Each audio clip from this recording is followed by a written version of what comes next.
Sual o hipster o què?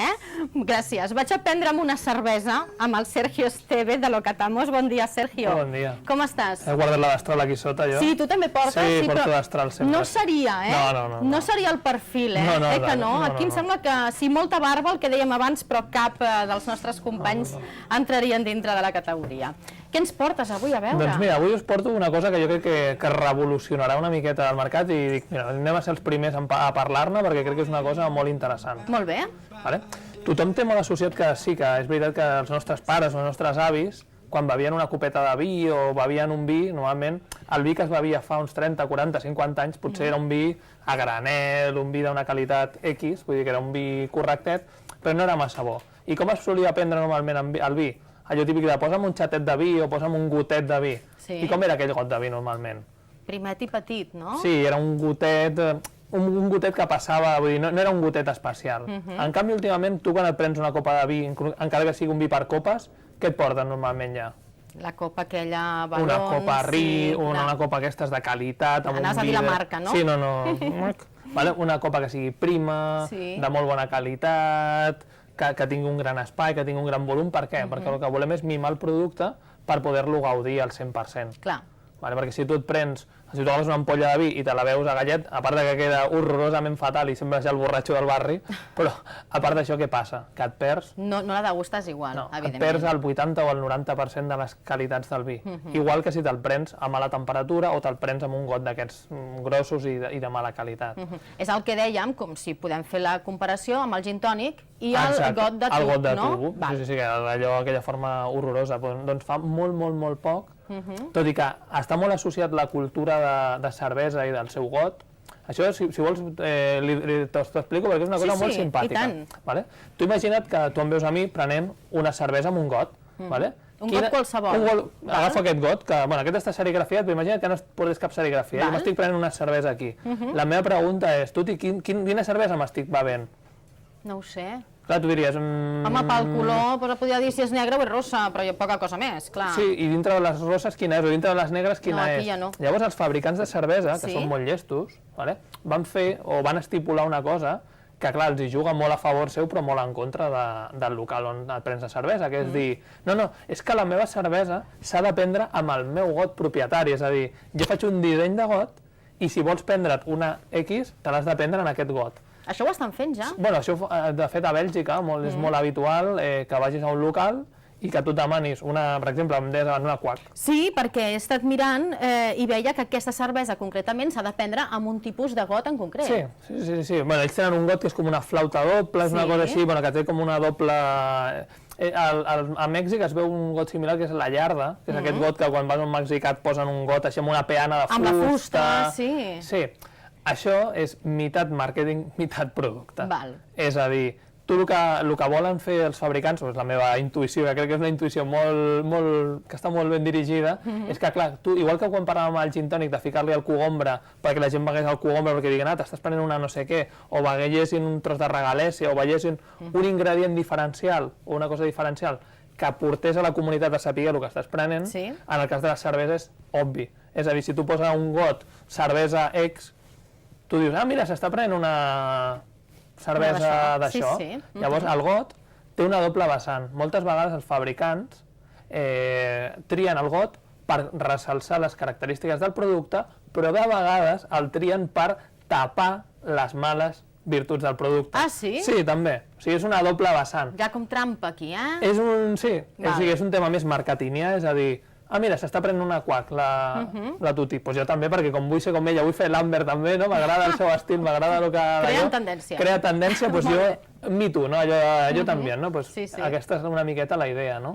Però què passa? Que aquestes copes propietàries han d'estar en un local i han de tindre molt de trote. Molt de trote. Què els hi passa? Què fan? Que siguin gruixudes i que aguantin. I resistents, oi? Clar, aquest és el gran problema. Mirem un got que pot ser similar a aquest d'aquí. A veure. Mira la diferència de... Mira com sona aquest. El que pesa o... Ostres, sí, clar. Mira, les dues. Clonc, clonc. Clar. És diferent. Aquest et pot caure i aquest no el provarem per no destrossar-lo aquí al plató, però clar. És més sensible. Molt més. I diràs, bueno, i això què té a veure? Molt. Quan més fi és el vidre, molta millor entrada té en boca, molt millor visibilitat ens permet, i molt sabor, i percebem el sabor d'una forma millor. Això té a veure amb la forma. Molt bé. Llavors, jo t'he portat, per fer l'experiment, t'he portat una cervesa, un mostrari, però primer, si et sembla bé, repassarem, t'he portat 4 cerveses de 4 estils i 4 formes diferents de gots. Molt bé. Em sembla que hi ha 8 gots, han arribat al mercat 8 o 9 gots diferents. Cadascú per un tipus de cervesa diferent també. Mira, l'altre dia, fa unes setmanes, vaig anar al Nacional, al restaurant de Barcelona, i ens va sorprendre que ens van donar la cervesa amb un pot de vidre, saps com aquells hermètics? Sí, això és un jam jar, això és tendència, sí, un got de... Sí, un pot d'aquells, com un pot de melmelada. Sí, exacte. Sí, això està molt de moda, sobretot el tema de cocteleria. Algun dia em sembla que hem parlat, no sé si estic d'acord, no me'n recordo, però el tema dels gots aquests tipus gerra és típic de l'època de la prohibició als Estats Units, quan destil·laven de forma clandestina i guardaven l'alcohol que es deia moonshine, perquè el destil·laven a la llum de la lluna, el guardaven en pots d'un galon de fruita confitada. Llavors, per si els hi enxampaven, deien, no, això és almíbar de fruita, no és alcohol, no és alcohol. I llavors això a Regne Unit i als Estats Units es va posar de moda a principis d'aquesta dècada de fer còctels amb jam jars, amb pots de marmelada com un guinyo, allò. I ja s'estan fent servir aquells pots com són moderns i macos amb moltes coses. Molt bé, va, comença per la que vulguis. Què és una cervesa? Primera cosa important, nosaltres estem acostumats a veure lager pils, és a dir, és una petita família de cerveses fermentades a baixa temperatura. Jo us he portat cerveses ale, allò que veiem en molts pubs britànics de pale ale o pale ale i això, doncs us he portat per començar una pale ale clàssica, que és una cervesa de fermentació alta, però veurem sobretot el color. Us he portat per aquesta pale ale, us he portat un got de pale ale, un got que podem fer servir per diversos tipus de cervesa, entre ells el pale ale. Molt bé. De fet, servirem. I quines característiques té aquesta cervesa? Una pale ale és pàl·lida, però no és tan... Però té color, Sí, aquesta en concret és una amber ale, dintre de les pale ale, o dintre de les ale us he portat una amber ale. Ui, com acabarem el programa, avui veig. Bé. De fet, us he portat una que és navarresa, és de Nàpar, que és una marca molt relativament coneguda, i com podeu veure, té un color intens, té un color amberí, daurat, intens, i l'espuma també té aquest puntet de color. Aquí trobarem molt de gust a cereal, vull dir, una bona cervesa ha de tindre molt gust a cereal, perquè de fet una cervesa no deixa de ser, o històricament era, per centre Europa era pa líquid, era una forma d'alimentar-se, no de beure. Llavors, quanta més xitxa té, més alimenta i era pa líquid, vull dir, tenia una bona quantitat. Molt bé. Segona cervesa que us he portat. Aquesta forma, molta gent segurament no l'ha vist mai, o sigui, sí, aquesta forma de copa sí que l'ha vist, però aquesta qualitat de vidre... Així no, eh? No, aquest és un got de cervesa de blat. Cerveses de blat, molta gent diu, la cervesa de blat de què és? De blat? No. Sí i no, és a dir, no és només de blat, sinó que l'ingredient principal de la cervesa, molta gent en català diu, és cibada. No, no és cibada. Cebada en castellà sí, cibada en català és ordi. Ordi, molt bé. Cervesa és d'ordi, de malt d'ordi, o d'ordi maltejat, de malta. En el cas de les cerveses de blat, l'ordi es barreja amb blat, amb una proporció variable. I l'hauríem de veure amb aquest got? Sí, sobretot per una cosa. Moltes de les cerveses de blat, espera, la posarem ja, moltes de les cerveses de blat es caracteritzen per una cosa, que són tèrboles. La terbolesa es deu a diverses coses. Primer, una de les primeres coses que li dona la terbolesa és el llevat que té dissolt. I una altra cosa que li dona la terbolesa també és una cosa que es veu al fons dels... O sigui, aquests pocitos que tenen al fons, no és dolent d'una cervesa, no és que la cervesa estigui dolenta, sinó que implica una cosa, que és que aquella cervesa no ha estat filtrada. És a dir, hi ha proteïnes no solubles del cereal i llevats a baix. Llavors això és el que fa que tinguin coses en suspensió. O sigui, com enterbolida. Enterbolida, això en alemany es diu Hefe. De vegades veu Hefe o H-E-beta-E. És una forma que tenen ells de dir tèrbola, és una cervesa tèrbola. Llavors, jo aquí sí que necessito la teva ajuda. Vinc cap aquí? Sí, sisplau. Vinga, que ja em farem. I aquí permet, és el got més iconoclasta de tots, si vols ho posarem més per aquí. A veure, que es vegi. I jo crec que les cerveses que més de moda estan ara mateix són les cerveses tipus IPA. IPA. Sí, IPA què vol dir? Això. IPA vol dir India Pale Ale. És a dir, parlàvem que les Pale Ale són les cerveses així comunes, però una part de les cerveses Pale Ale anaven cap a la Índia, des d'Anglaterra. Què passa? Clar, que el viatge d'Anglaterra a la Índia en aquella època, estem parlant de mitjans del segle XVIII, era un viatge llarg. I no hi havia neveres. què feien perquè aquelles cerveses arribessin a la Índia? Li posaven un ingredient clàssic de la cervesa, que és el llúpol. El llúpol és amargant, molt amargant, però és antibiòtic a la vegada, antibacterià. Llavors, què li passava a les cerveses IPA?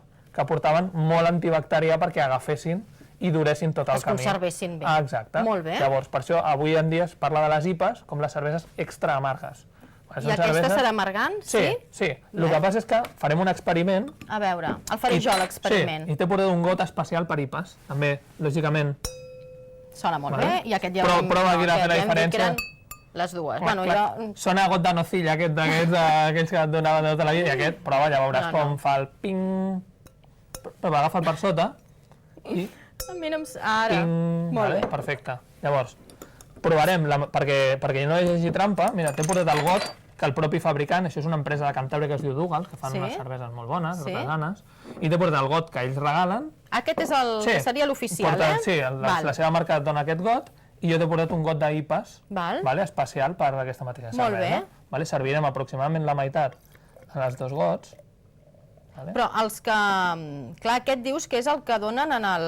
Sí, aquest és el que regala la pròpia marca perquè provis la seva cervesa. I jo hauré de notar la diferència. Sí, mira, primer... És com el reto Pepsi-Coca-Cola, eh? Visualment, primer, en quin dels dos llueix millor la cervesa?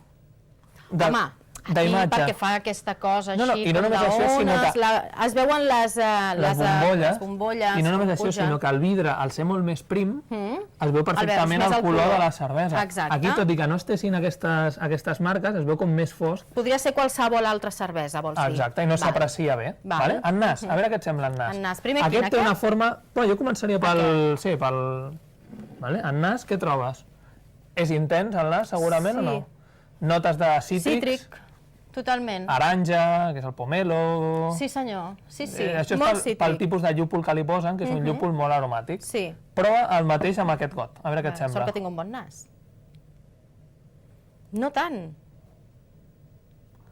Mira com és. Ostres, ara no et sabia dir què és, però em recorda? Resina de pi... Més fusta. Fusta... Sí? Notes molt diferents. Ostres, llavors, mira com canvia. I sobretot, si vols tastar-ho, ja farem molta diferència. Començaria per aquest. Vinga, començo per aquest. Aquí notaràs, veuràs com el punt d'amargor... A veure... Aquí tenim un punt de referència. Queda aquí. Sí, i mira com canvia la pròpia cervesa al tastar-lo amb un altre got molt diferent. Em tenen enveja, ara. Sí, ara ens amorem tu i jo, no els hi donarem res, Molt més suau aquí. Sí, per què? Però molt més.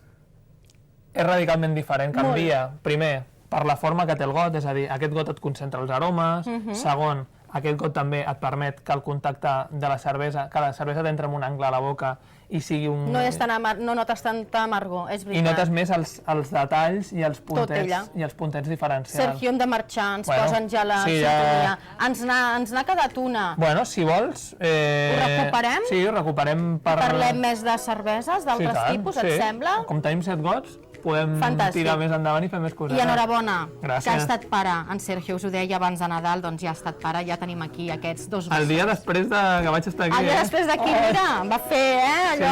Sí, va ser allò. Gràcies, Sergio, que vagi molt bé. Nosaltres tornem demà aquí al Pensió Completa, en directe, a 2:15. Som al Facebook, al Twitter, a tv.cat i a Instagram. Fins demà, molt bon dia.